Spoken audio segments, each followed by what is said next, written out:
Bismillahirrahmanirrahim. Assalamu alaikum wa rahmatullahi wa barakatuh. How are you? I hope all are well. Welcome to Islamiyat class.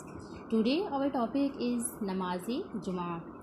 आज हम इसकी पढ़ाई करेंगे. आइए शुरू करते हैं. दीन इस्लाम में जुमा के दिन की बड़ी फजीलत है. इस दिन को सैयदुल अय्याम कहा गया है, जिसका मतलब है तमाम दिनों का सरदार. आप इसको अंडरलाइन कर लें कि सैयदुल अय्याम से क्या मुराद है. ये आपका as a short answer question है. आप इसको यहाँ तक दिनों का सरदार तक जो है वो उसको अंडरलाइन कर लें. अल्लाह ताला ने इस दिन को हम पर जो नमाज फ़र्ज़ की है उसे नमाज जुमा कहते हैं. नमाज जुमा किसे कहते हैं, ये भी इसको भी अंडरलाइन कर लें कि अल्लाह ताला ने इस दिन हम पर जो नमाज फ़र्ज़ की है उसे नमाज जुमा कहते हैं, जिसको शरई उज़र के बग़ैर तर्क नहीं किया जा सकता. जैसा कि कुरान मजीद की सूरत अल-जुमा में इरशाद है, तर्जुमा कि ए ईमान वालों को मुखातिब करके कहा जा रहा है कि ए ईमान वालों, जब जुमा के दिन नमाज के लिए अज़ान दी जाए तो अल्लाह की याद यानी नमाज के लिए दौड़ो और ख़रीदो फ़रोख्त छोड़ दो. ये तुम्हारे लिए बेहतर है अगर तुम जानते हो. सूरत अल-जुमा की आयत नंबर 9 है.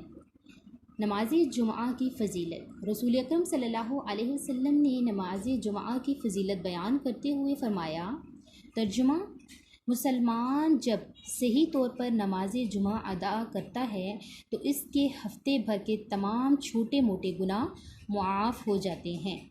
एक और जगह रसूल अकरम सल्लल्लाहु अलैहि वसल्लम ने इरशाद फरमाया कि जिसके पाँव जुमा की नमाज के लिए जाते हुए गुबार आलूद हो गए, यानी कि गुबार आलूद गंदे होना, ठीक है, यानी कि डस्ट पड़ना, मिट्टी यानी कि गुबार आलूद होना, अल्लाह ताला इस पर दोज़ख की आग हराम कर देगा.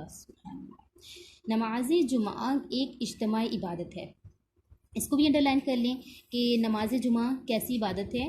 तो नमाज जुमा एक इज्तिमाई इबादत है जो ना सिर्फ अल्लाह ताला की अताअत व बंदगी का बेहतरीन मुअज़्ज़र जो होते हैं उसको तरीक़े को कहते हैं, मुअज़्ज़र तरीक़ा, बल्कि इसके ज़रिए मुसलमानों का हफ्ते में एक माशरती इज्तिमा होता है जो कि इत्तेहाद व इत्तफ़ाक़ का बायस बनता है.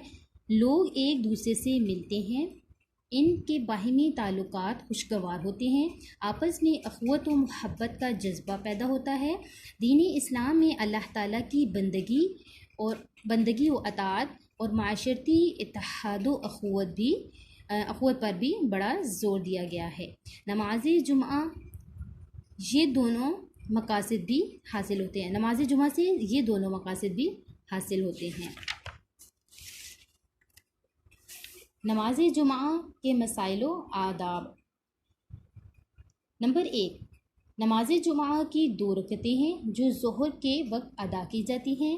नंबर 2, नमाज जुमा से पहले इमाम खुतबा देते हैं जिसे तवज्जो और यकसोई से सुनना ज़रूरी है. खुतबा के दौरान में बातचीत करना मना किया गया है, ठीक है, बातचीत करने से मना किया गया है. यहाँ तक कि अगर कोई बात करे तो उसे खामोश कराने के लिए भी बोलने की इजाज़त नहीं. नंबर 3, नमाज जुमा ना तो जमात के बग़ैर अदा की जा सकती है और ना वक्त निकल जाने के बाद इसकी क़ज़ा हो सकती है.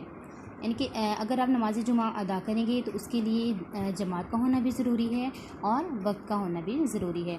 आप जमात के बगैर भी नमाज अदा नहीं कर सकते, और अगर आप जुम्मा की नमाज़ नहीं पढ़ सकते तो उसकी क़ज़ा नहीं करेंगे, यानी कि उसकी क़ज़ा नहीं होगी. इसीलिए जुम्मा की अज़ान सुनते ही मस्जिद चले जाना चाहिए.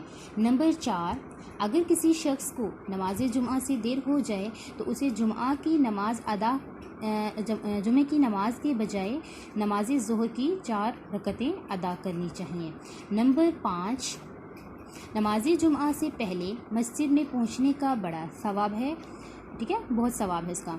इसलिए जितनी जल्दी मुमकिन हो मस्जिद में पहुंच जाना चाहिए.